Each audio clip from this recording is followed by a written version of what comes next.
Salut à tous. Aujourd'hui, un peu particulier, on a reçu un palmier qui fait tellement sa star qu'il n'y a pas de mise au point. Non, trêve de plaisanterie. Un peu plus utile, on vient de recevoir une batterie Redodo, une batterie lithium. Donc on déballe avec vous. Le carton paraît gros, mais au final, vu qu'on est sur du batterie lithium, ça ne pèse que 10 kg, carton compris, donc c'est assez léger. C'est ce qu'on recherchait dans cette épreuve de mise au régime de notre van, parce qu'on ne peut pas y couper, hein. Donc c'est ce qu'on cherchait, avec une capacité pas trop élevée mais pas trop basse non plus. On part d'une batterie gel, de la marque, je ne me rappelle plus, Redline, je crois, si c'est ça, Redline, qu'on a acheté il y a 4 ans. Elle faisait 100 ampères. Et là, on est passé sur une batterie lithium de 140 ampères. Une batterie 12 volts. Hein. Voilà, il n'y a plus qu'à apercevoir ce que nous fournit Redodo. Et on va l'ouvrir dans une vidéo complète comme ça. C'est un genre d'explication. Non, sur la vidéo, ouais, on est ok. Donc, c'est une batterie qu'on a payée. Alors, je donne les infos en toute transparence. Hein, voilà, c'est une batterie qu'on a payée. Il n'y a pas de partenariat. Ah oui, voilà. Payé bien au bon prix. Donc, c'est une batterie qui fait 309,99 €. Qu'on a payé 285,20 € parce qu'il y avait un code promo de 8% sur le site. Voilà, c'est une batterie de 140 ampères avec un BMS actif et elle est Bluetooth. Voilà, donc on va vous faire le déballage. Il y a 2 notices, je crois qu'il y en a une en anglais, une en allemand. Le côté Bluetooth est assez appréciable. Ça permet de monitorer correctement la batterie. Attends, on va faire un petit truc pour les abonnés qui nous suivent, qui n'aiment pas le mode paysage. N'est-ce pas, Joris et Alexis? Allez, voilà, mode cinéma. Je ne sais pas comment ça rendra. Autocollants. Des jolis autocollants Redodo. Voilà. Après, libre à nous d'en faire ce qu'on en veut. Exactement. Voilà. Bon, ils sont sympathiques pour le. Ouais, ils sont mignons. Pour le côté coloré, quoi. Une petite notice. Ça ira bien avec la couleur blanche du van. Hein. Oh, pas de mise au point, tant pis. Une petite notice explicative. Assez résumée. Il y a en 3 langues, je crois. Non, il y a anglais et allemand. Anglais-allemand. Donc on parlera anglais. Hein. On va se mettre à l'allemand sinon. Là, il y a des boots. Ouais, des petites connectiques. Non, des écrous freinés. Et des petits caches pour les couleurs. Ouais. Du moins. Attention, c'est parti. On va voir comment ça se présente. Vous êtes prêts? Tadam. Waouh! Donc ouais, bel emballage. Oui, bel emballage. On avait fait un test de vidéo précédent et on est étonné sur la... Et bah c'est les connectiques qui vont là. Ouais. Donc voilà. Attention, magie du cinéma. Paf! Même une fille peut porter cette batterie. Mais oui, regardez. Donc c'est l'avantage du lithium par rapport à une batterie de la même capacité qui ferait bien 30 kg, voire plus. Hein, on a l'avantage du lithium du coup que ce soit léger. Bon, elle est toute simple, hein, voilà, c'est une batterie quoi. Hein. Non mais ouais, ça présente vraiment léger quoi. Ah oui, bah oui, je la porte. En termes de poids, après en termes de fabrication, bon, elle est fermée. Boîtier plastique, plastique. ça a l'air épais. Oh, ça se présente comme une batterie classique hein, finalement. Fermé, scellé, un plus, un moins. Les bornes de connexion, c'est les bornes. Ah, il y a des petits caches, regarde. Des petits caches enlevés, puis après c'est des bornes vissées. Oui, c'est ça. Il y a un insert. Donc c'est pour ça qu'il y a ça. En acier nickelé. En fait, ça, je crois. comme ça. Ouais, c'est des boulons finalement. Oui, ouais, et après tu mets ton fil et tu mets ton rouge ici et ton noir ici. Bon, après il y a un peu de branchement à faire, hein, voilà. du cossage, mais c'est pas mal quand même. Les données là spécifiques, si tu l'as vu. Ouais, bah, les données étaient rappelées sur le fascicule. Donc à elle seule, la batterie représente 1792 Wh. Après on a des indications de charge.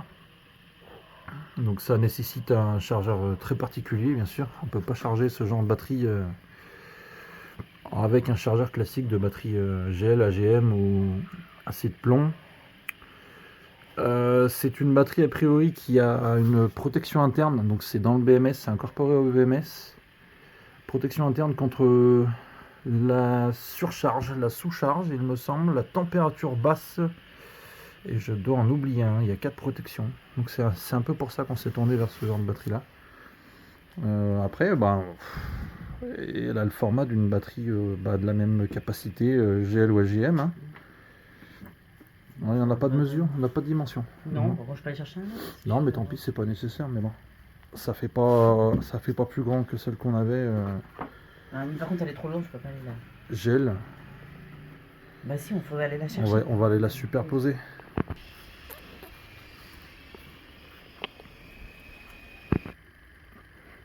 Donc voilà l'ancienne batterie qu'on avait, qui est toujours en place, qui est en vente, qui avait une capacité de 100 ampères. Voilà, c'est une marque Powerline. Je disais au début Redline, non, c'est Powerline.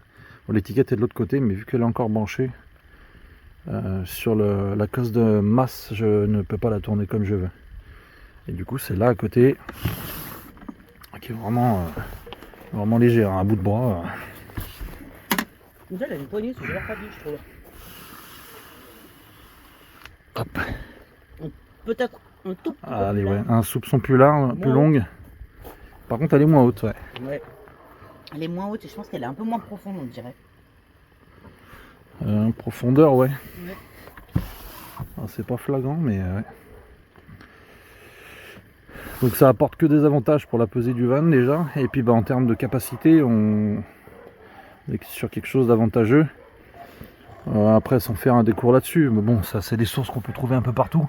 Une batterie gel, c'est vrai que on a de meilleures capacités qu'une batterie acide plomb, mais on peut tirer en moyenne 60% de la capacité nominale. Alors que là-dessus, voilà, sur 140 ampères, on va pouvoir facilement y tirer 100 ampères. Voilà, certains disent qu'on peut même tirer la capacité totale de la batterie, mais enfin bon, je ne me risquerai pas à ça. Donc voilà, ça représente un budget, et puis on est obligé d'y passer. Hein. Associé à ça, donc on a un chargeur Victron qui lui est fait tout, et qui n'est pas smart, donc qui n'est pas Bluetooth, et qui va nous permettre, qui a la bonne intensité pour charger notre batterie lithium, qui avait la bonne intensité pour charger la batterie gel. Alors ça nécessiterait au minimum 40 ampères, celui-là fait 30 ampères. Ça ira très bien. Et on vient de recevoir aussi, associé à ça, qui ira là-dessous, sous le Transfo 12220 gris, énergie mobile, le chargeur DC-DC, ouais, qu'on va aller chercher, mais qui va être interposé là entre le chargeur, entre le Transfo 12220, je vais y arriver, au plus près du sol. Allez, deuxième effet spécial. 1, Allez. 2, Paf! apparition. Donc à nouveau une marque accessible pour les petits budgets. 99 €. 99 €. Celui-là aussi payé. Hein. Oui, pas de partenariat. Hein. Oh non. Donc c'est un appareil qui s'interpose entre la batterie cellule, donc la demoiselle qui vient d'arriver, et le système de charge placé sous le capot d'origine, donc sur un camion ou une voiture. C'est l'alternateur. Donc il faudra brancher. Donc on a une entrée. Alors on est sur la sortie, l'entrée de l'autre côté. Ah, pardon. Ça nécessite une entrée 12 volts. J'avais pas fini. Si. Une entrée 12 volts et avec la lime en 12 et donc la masse. Voilà. Plus et moins, classique. Et après en sortie, en direction du coup de la batterie lithium. Un capteur qui est optionnel, qu'on n'a pas pris, quelques réglages en fonction de la batterie, du type de batterie, de l'intensité, etc. Et une entrée D+, LC, j'ai pas encore potassé ce que c'était. Et D+, donc qui nécessite de tirer une ligne qui provient de l'alternateur.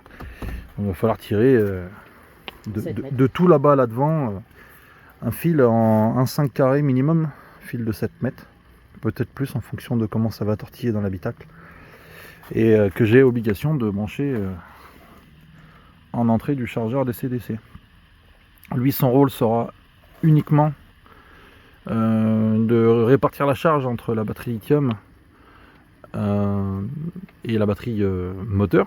Donc en fait il va se servir de l'énergie fournie par l'alternateur pour charger en roulant la batterie lithium, avec du coup une capacité déterminée en fonction de l'achat. Nous sur le modèle présent on est sur du 40 ampères. Il y a plus petit, il y a plus grand, c'est ce qui représente le minimum. En fait on est sur une moyenne correcte, une moyenne basse mais une moyenne correcte, sachant que c'est des batteries lithium qui sont capables sur le papier de prendre leur capacité nominale en recharge. Donc on parle de 1C, une fois leur capacité. Donc sur le papier, il est capable de recevoir 140 ampères de charge. Ça m'intéressait pas, puis après le prix des chargeurs c'est autre chose, hein, donc voilà. On s'est tourné vers un chargeur Vevor qui fournit 40 ampères par heure de charge. Le calcul est vite fait, hein, sur un trajet dans le sud par exemple, avec 2 heures, 3 heures d'autoroute, 3 fois 40 ampères, ça représente quelque chose de correct. Après c'est complété par le solaire. Ouais, ça représente un bon choix. Après bon, il y a d'autres marques, forcément c'est toujours plus cher. On va pas être non plus de gros utilisateurs du van, et on n'a pas de partenariat, je le répète, pour l'instant. Voilà pour aujourd'hui. Ça va être une grosse mise en place parce qu'on est encore en travaux sur l'intérieur de la soute. Il va falloir remanier un petit peu tout le tableau électrique et puis faire en sorte de la caser dans le coin là-bas et de l'immobiliser, ce qui était déjà fait avec la précédente batterie, qu'il va falloir refaire avec Big Mama. Voilà, c'en est tout pour nous aujourd'hui. D'autres infos complémentaires après quand elle sera en place et qu'on aura nettoyé la soute. Allez, à plus tard.